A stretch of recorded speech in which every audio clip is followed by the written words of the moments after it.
You're listening to the Hour of the Time. I'm William Cooper. We're going to be talking tonight about what we found on our trip to the Luxor Hotel in Las Vegas, Nevada. Driving across the desert of Nevada, approaching from the Boulder City Highway, looming off in the distance is an incredible sight. If you did not absolutely know where you were at, you would tend to believe that you were delirious and had somehow been transported to the desert of Egypt. Rising up above the city of Las Vegas is a black, reflecting, huge pyramid, easily as big as the Great Pyramid of Cheops in Egypt.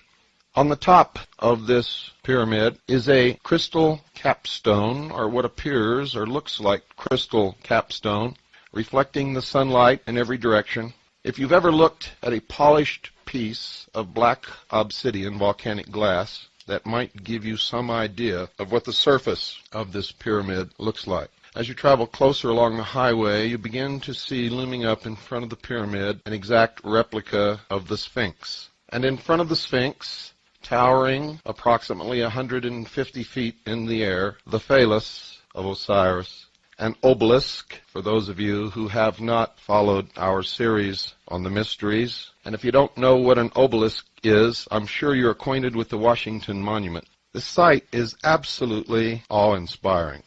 The sheer size of this structure is overwhelming. It covers an area so large that driving around it, one begins to wonder how in the world this could have ever been built, much less built in the short period of time that it was, in fact, assembled. During the time that the Luxor Hotel was under construction, a huge fence surrounded the area. They had armed guards on patrol. No one was allowed to watch the construction or see what was going on, except that part which loomed above the fence. No visitors were allowed to watch the construction, and no press was given access.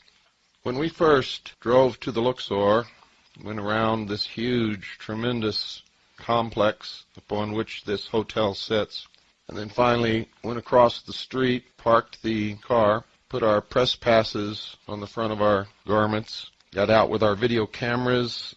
I looked directly across the street and was confronted with the head of Tutankhamun, who then promptly winked at me. Everything about this ninth wonder of the world, for it truly is, I can assure you, leaves one with a sense of awe, a sense of disbelief, overwhelming beauty.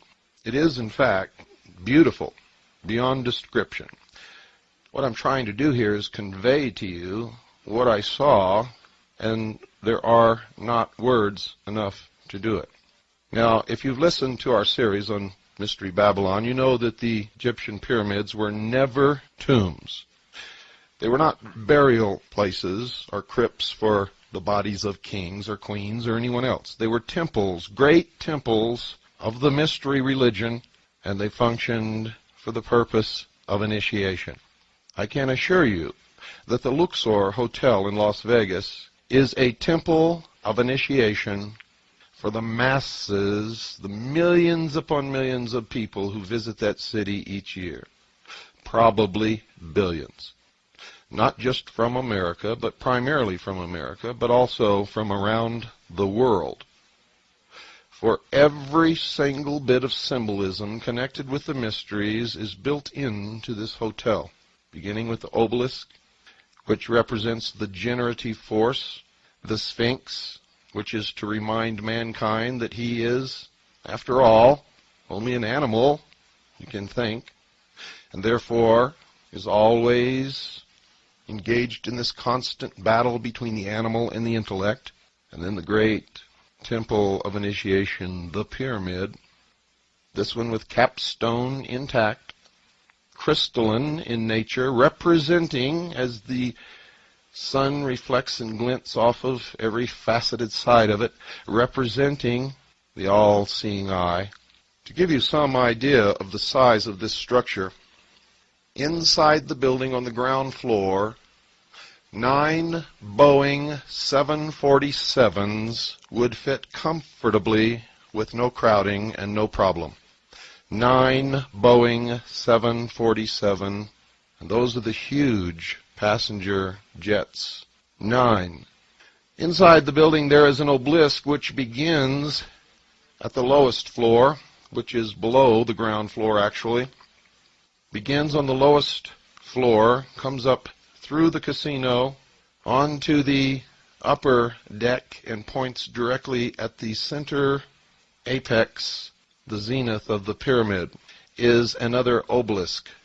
It is an incredible sight, ladies and gentlemen. Everywhere you go there are Egyptian hieroglyphics, scenes of all of the ancient gods. Remember I told you all the old gods are returning? Boy, are they ever. The whole story of the Osirian cycle is unfolded. The Nile River is there, and in fact, the Nile River circumnavigates the entire lower level, and they have great Egyptian barges upon which people ride around the inside perimeter of this great pyramid.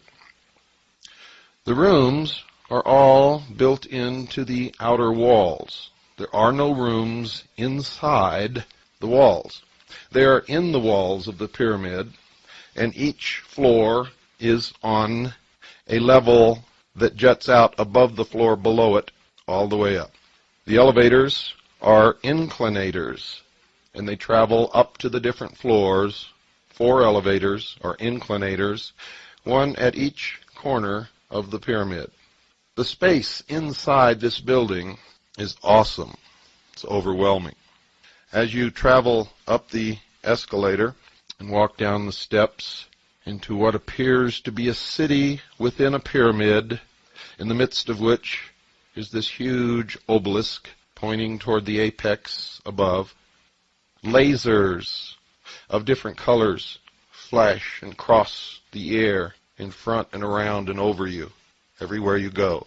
There are lights, and there are television sets every which way you turn, of every conceivable size, until you finally stand and you're looking up at the side of what appears to be a skyscraper inside this pyramid, on the side of which is a huge television screen, and it reminds you of George Orwell's 1984. That immediately comes to mind. For everywhere you look, there are eyes and television sets, just as what was described in 1984, or in Huxley's Brave New World.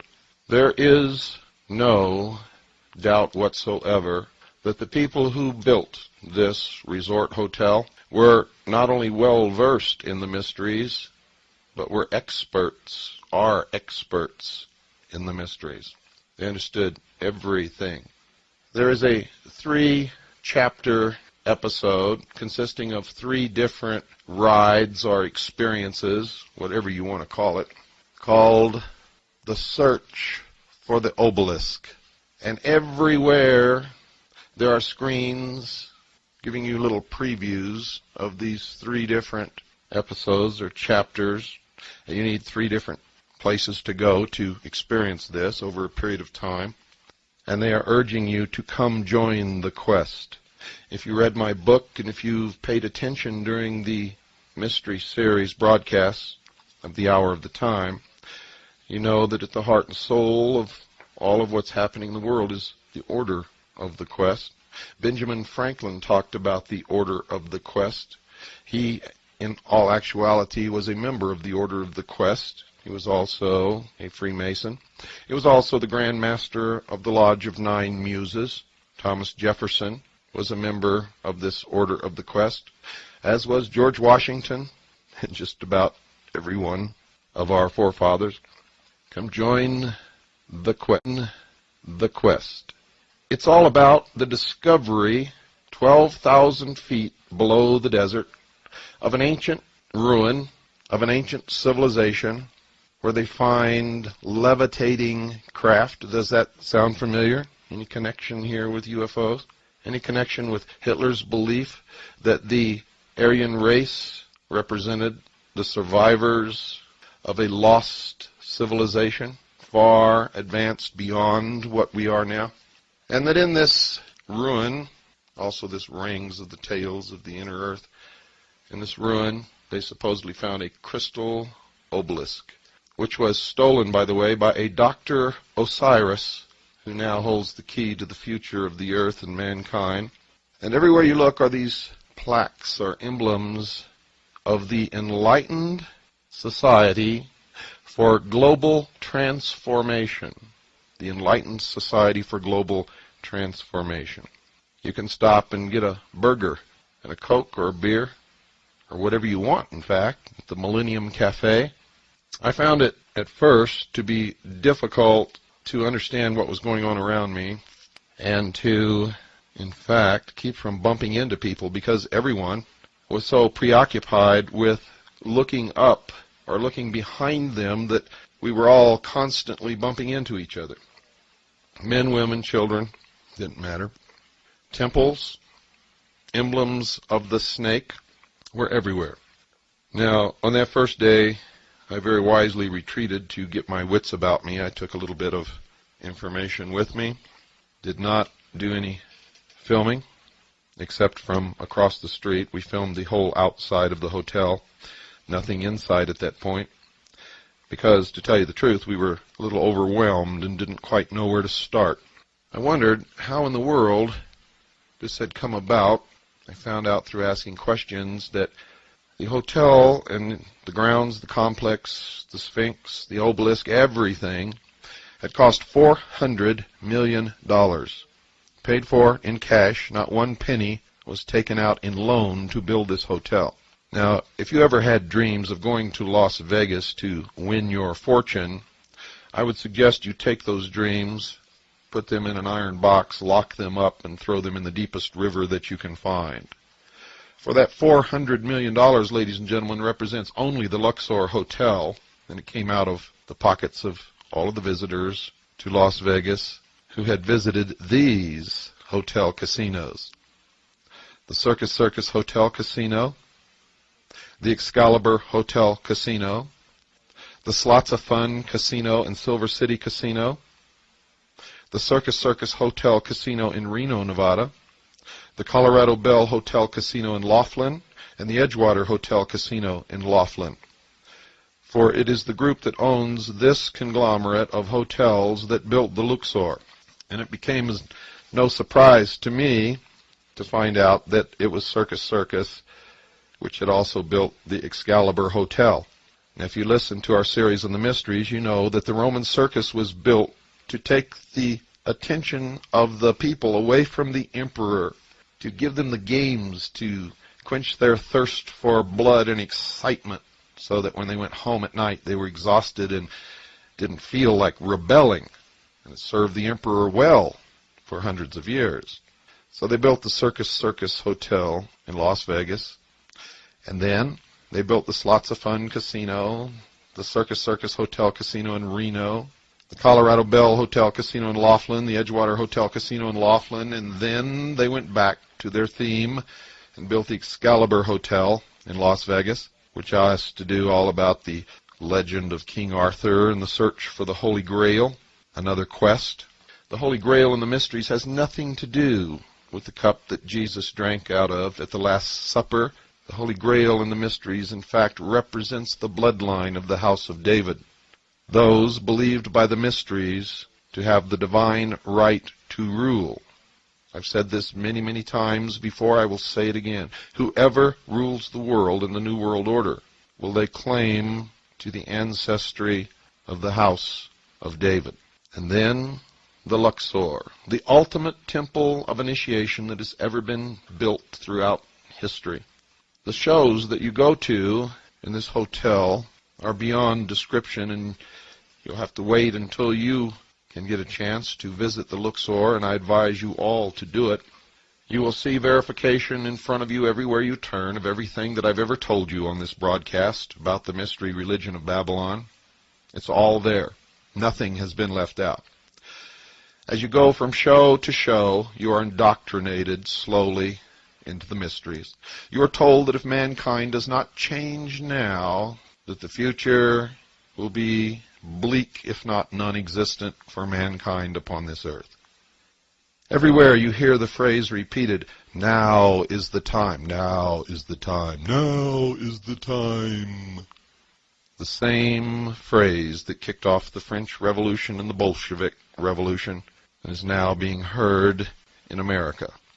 And the great quest, this search for the crystal obelisk in these shows, is really symbolically the search for God. For the obelisk represents the generative force, the force of creation.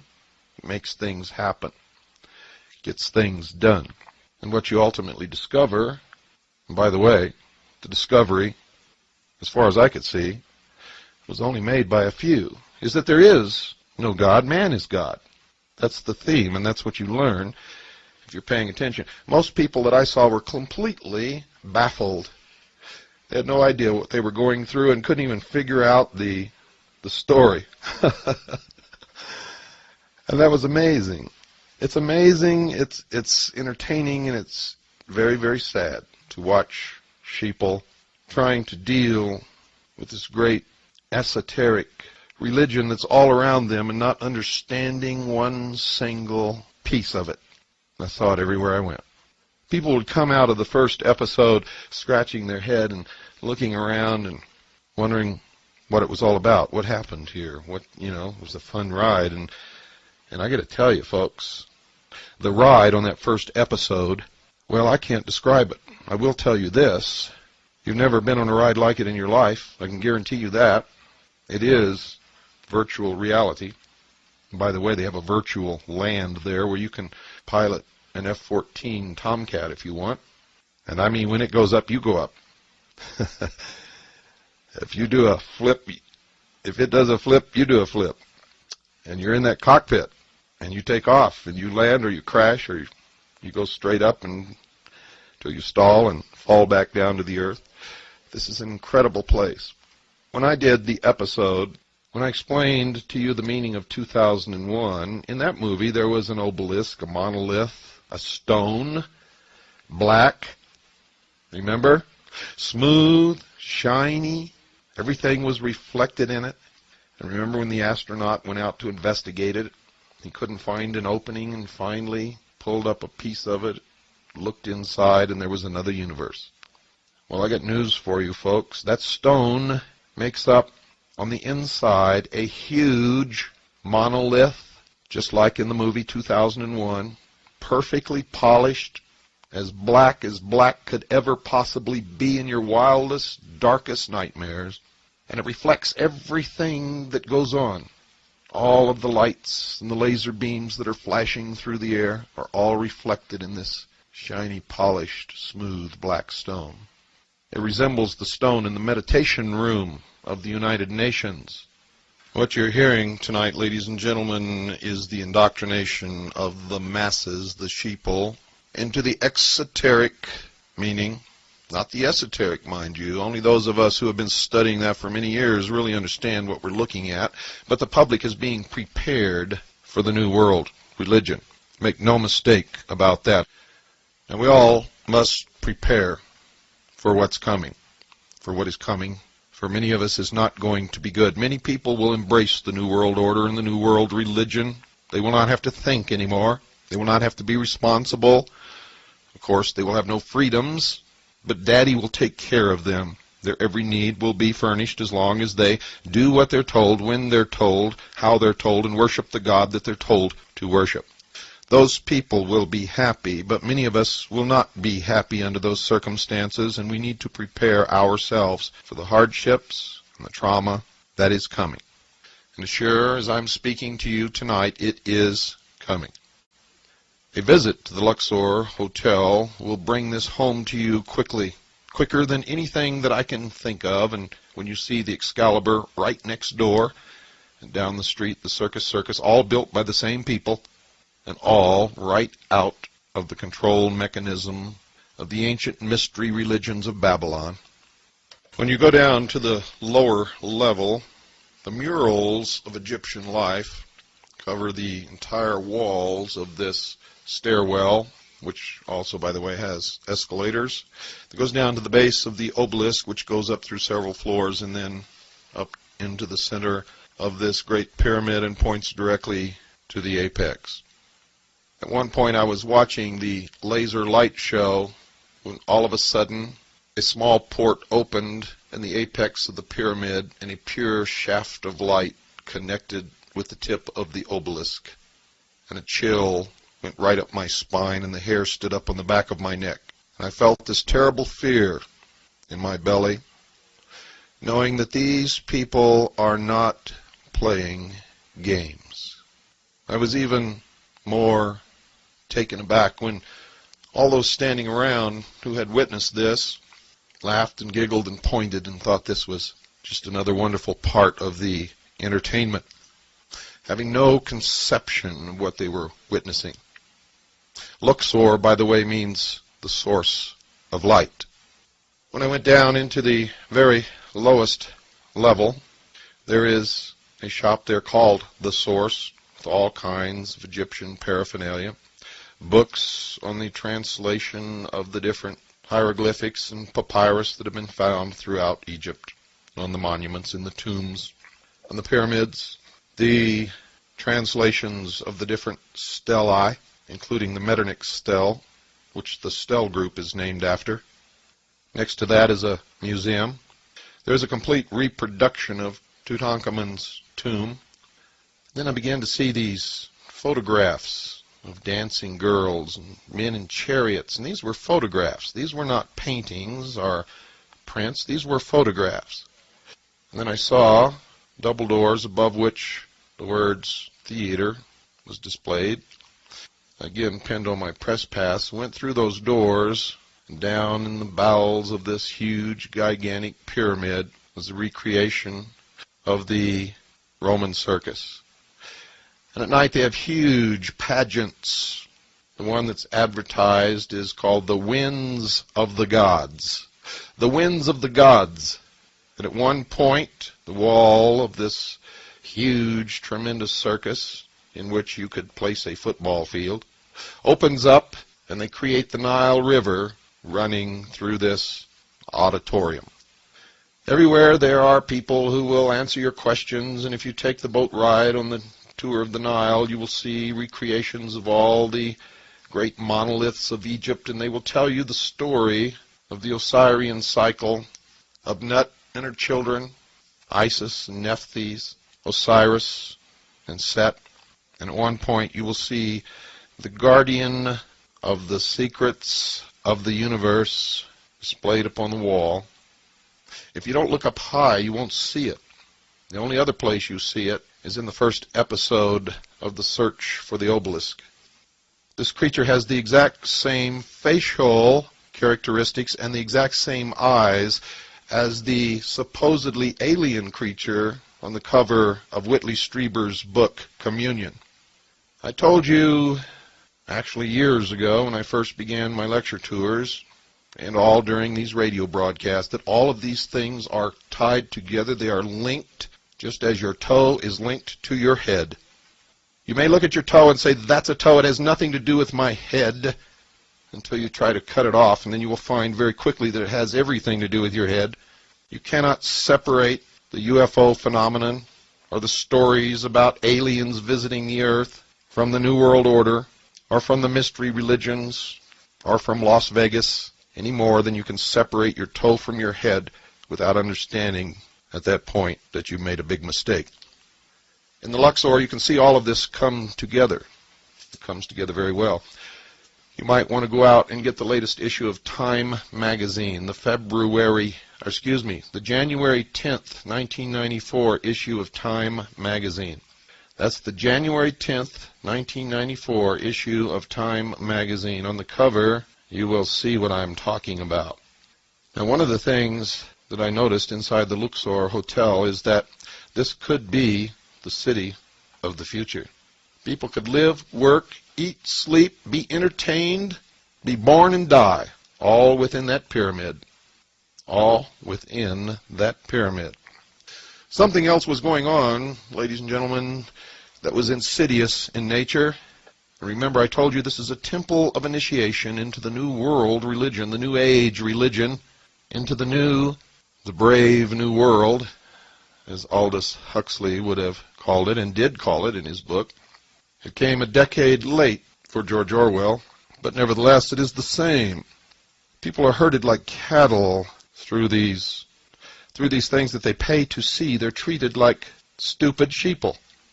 And something else occurs that was so significant, I looked around me and could not believe that no one there but me understood what was happening. You go down to the lower level to a counter there and you buy your ticket for these things. And everything has to have this ticket. You are told to hold the ticket in your right hand. It has the UPC on the ticket. You're told not to hold it in your left hand. You must hold it in your right hand with the UPC facing outward from your hand.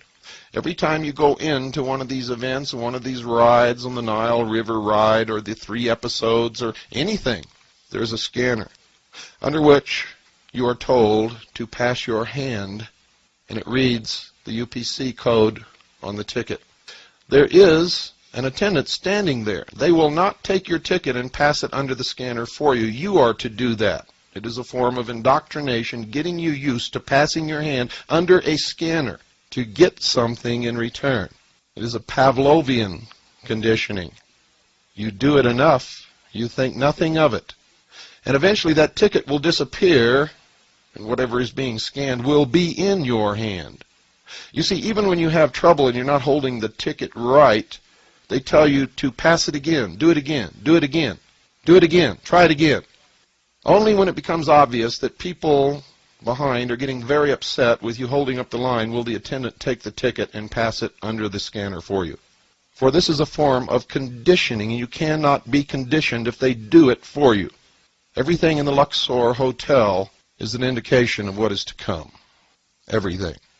I went into the casino on this day. Forgot to tell you I was filmed everything, wore my press pass, and went everywhere. Anywhere I wanted to go, I was treated courteously. People opened doors for me. People offered to set up props for me. In the casino, around the center where the obelisk goes up through the ceiling, there are all the reproductions of the beautiful golden mummy cases and the masks, the death masks. I turned around and saw 2 obelisks on each side of a small stairway and a jackal, and then a door in front which looked like a tomb was actually an elevator that goes up 1 floor into the Isis restaurant. So I went up there. It was too dark to videotape up there, but I took still pictures, and they will be in the videotape. We will videotape the still pictures. It is one of the most beautiful foyers that I've ever seen, with ancient Egyptian art, pieces of jewelry in glass cases. On each side of the entryway into the actual restaurant are these huge stone reproductions of Egyptian gods. There are brass, they look like gold, and they may be gold-leafed, snake heads on the ends of all the furniture, cobra. Inside, in a glass case with a beam of light shining directly down on it, is a statue of Isis in all her glory. It is ornate, dripping with wealth and affluence. Everything, dear listeners, is designed to take you out of yourself and, surrounded by all of this symbolism, indoctrinate you into the New World Order. And you're so astounded and awed by the beauty of all of this, you fail to see the methods of control and the terrible religion and the God that you will be asked to bow to. Now, I'm a true constitutionalist. If you really wanted to bow to that God, I would fight for your right to do it, whether I approved or not. For I came to understand many years ago that if I deny you the right to practice your religion, you could also deny me the right to practice mine. I have no qualms with people practicing the religion they wish to practice. The problem I have is being lied to and deceived and manipulated into doing things and believing things and accepting the loss of freedoms and sovereignty through deception and lies and cunning wit, for the most part being enacted upon an unsuspecting, trusting people. That I despise. And I know that whatever new order or new world they create through these types of procedures will not be the utopia that they promise that it will be, will not be a wonderful world free from crime. No, ladies and gentlemen, it will just be another mountain of lies built upon the last mountain of lies. And someday, somewhere, someone is going to expose the original lie upon which all of this was built, and the whole structure will come tumbling down.